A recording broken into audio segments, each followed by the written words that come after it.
Sayyidina Muhammadin wa ala alihi wa sahbihi ajmain, amma ba'du. Yang saya hormati Kepala SMP Islam Bakti Asih, yang saya hormati tenaga pendidik dan kependidikan SMP Islam Bakti Asih, dan seluruh siswa-siswi SMP Islam Bakti Asih yang saya banggakan. Assalamualaikum warahmatullahi wabarakatuh.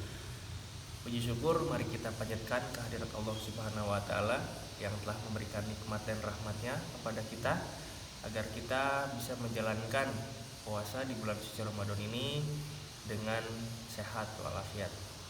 Salawat serta salam tidak lupa kita limpah curahkan kepada Nabi besar kita Muhammad Shallallahu Alaihi Wasallam serta kepada keluarganya, kepada para sahabatnya, para tabi'in-tabi'innya, dan kepada kita selaku umatnya di akhir zaman.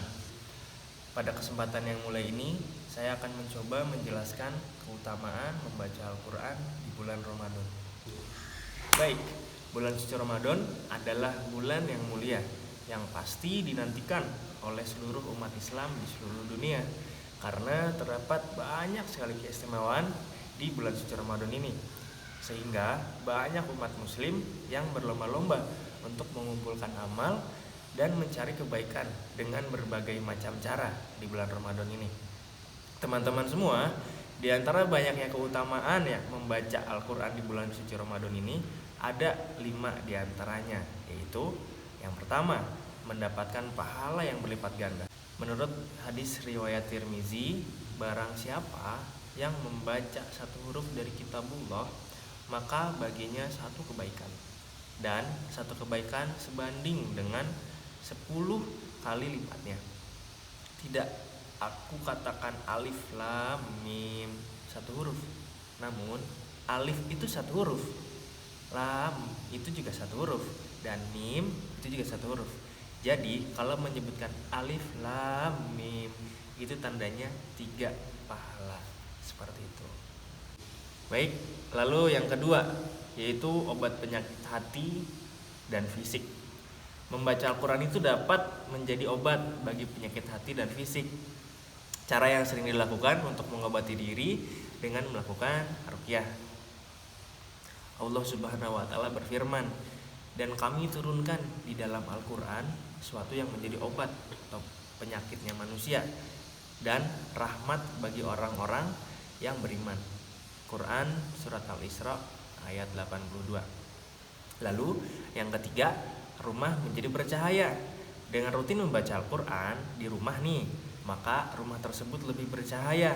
Tidak hanya itu, rumah yang senantiasa dibacakan Al-Quran akan terasa lebih tenang, lebih damai. Seperti itu. Rasulullah Shallallahu Alaihi Wasallam bersabda, perumpamaan rumah yang disebut nama Allah di dalamnya dan rumah yang tidak disebut nama Allah di dalamnya adalah seperti perumpamaan orang yang hidup dan orang yang mati. Nah, yang keempat itu dilindungi dari godaan setan. Dalam sebuah hadis sahih, Rasulullah Shallallahu Alaihi Wasallam bersabda, janganlah kamu menjadikan rumahmu seperti kuburan dengan tidak pernah mengerjakan sholat dan membaca Al-Quran di dalamnya. Sesungguhnya setan akan lari dari rumah yang dibaca di dalamnya surat Al-Baqarah. Lalu yang kelima, itu memberikan syafaat pertolongan di akhirat kelak. Manfaat lain dari membaca Al-Quran dapat memberikan syafaat pada hari kiamat nanti, sebagaimana hadis yang menyatakan, bacalah Al-Quran karena sesungguhnya akan datang Al-Quran pada hari kiamat dan memberikan syafaat kepada para pembacanya. Hadis riwayat Muslim. Jadi itulah 5 keutamaan membaca Al-Quran di bulan suci Ramadan ini. Begitu banyak bukan manfaat dari membaca Al-Quran? Maka seorang muslim dapat membuat target hataman Al-Quran, karena sesungguhnya banyak sekali pahala hataman Al-Quran di bulan suci Ramadan itu. Setelah kita mampu untuk membaca Al-Quran dengan tajwid yang baik dan benar, maka amalan berikutnya adalah memahami dan mengamalkan isi-isinya. Dengan melakukan hal-hal tersebut, semoga dengan izin Allah Subhanahu wa taala akan banyak manfaat dan berkah yang akan kita dapatkan. Demikian kultum yang dapat saya sampaikan pada kesempatan kali ini.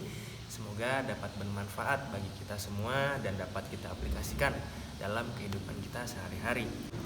Lebih dan kurangnya mohon dimaafkan. Yang benar datangnya hanya dari Allah Subhanahu wa taala, dan yang salah, hilaf atau keliru itu datangnya dari saya pribadi sebagai manusia biasa yang tidak pernah luput dari salah, hilaf dan dosa.